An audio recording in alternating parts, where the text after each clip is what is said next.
বেশি নাড়াবো না, তাহলে বেগুনগুলো আরো ভেঙে যাবে। এবার আমি এতে দিয়ে দেব হলুদ গুঁড়ো।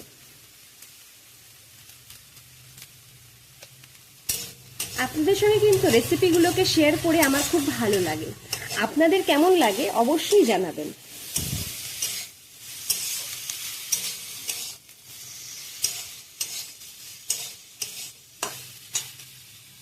এতে আমি 3টে চিড়ে রাখা কাঁচা লঙ্কা অ্যাড করছি।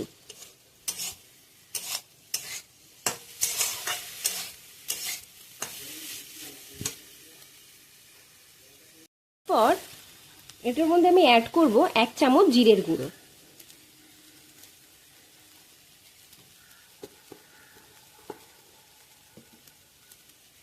আর একটু জল।